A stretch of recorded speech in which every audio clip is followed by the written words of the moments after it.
Bonjour Linda, nous sommes ensemble pour parler de votre nouvelle parution Les Dimanches d'Angèle, où vous rendez hommage à travers des fragments à votre grand-mère. Est-ce que vous pouvez nous en dire un petit peu plus? Ma grand-mère est entrée en maison de repos très rapidement. En fait, ce sont des choses qui sont assez inattendues. Elle allait bien et puis en quelques mois, elle s'est vraiment dégradée au point de ne plus pouvoir prendre soin d'elle-même au quotidien. Et donc, dans ces moments-là, on prend contact avec la maison de repos et tout se met en route très vite. Et puis, il y a le jour J qui arrive où on doit vraiment l'y emmener en sachant que la porte qu'on ferme derrière soi de sa maison, de son appartement, on la ferme pour la dernière fois avec elle.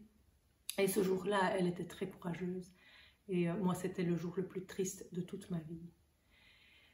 Et voilà, et puis elle est en maison de repos et nous on devient un peu spectateurs extérieurs de sa nouvelle vie et je trouvais ça tellement difficile que j'ai commencé à écrire après chaque visite. Presque toute la vie de votre grand-mère ne tient que dans une armoire, l'essentiel. Et vous, c'est quoi votre essentiel dans la vie? Mon essentiel aujourd'hui réside dans des choses beaucoup plus petites. Voilà.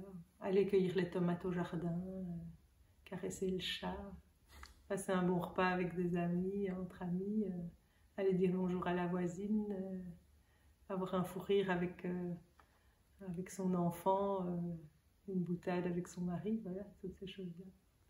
Vous citez souvent Sartre, l'enfer c'est les autres.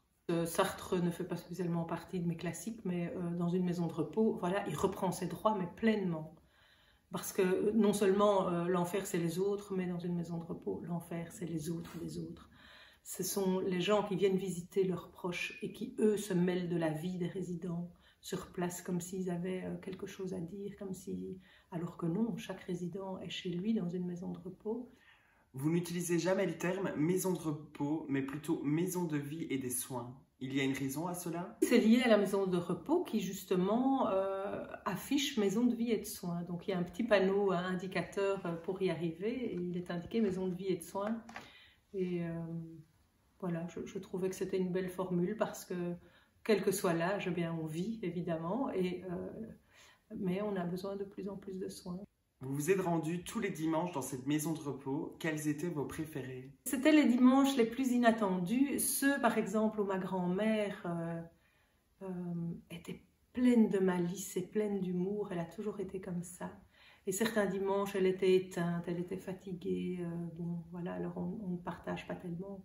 Mais alors, certains dimanches, notamment ceux où j'allais lui rendre visite avec mes enfants, alors voilà, la malice revenait, son œil pétillait, elle avait des bons mots et tout ça. Et ça, c'était délicieux parce que je la retrouvais pleinement et je me disais, mais oui, voilà, malgré le grand âge et l'endroit où elle se trouve, elle était positive en toutes circonstances. Je ne sais pas. J'espère que je me souviendrai d'elle quand j'aurai son âge et que je me dirai, souviens-toi, ne te plains pas et profite de chaque moment. Et alors, si vous aviez votre grand-mère là devant vous, qu'auriez-vous envie de lui dire? Oh, merci! De tout mon cœur, c'était une grand-mère en or. Le titre, c'est Villégiature. À la maison de vie et de soins, quand vous prenez l'ascenseur, on vous souhaite bon voyage.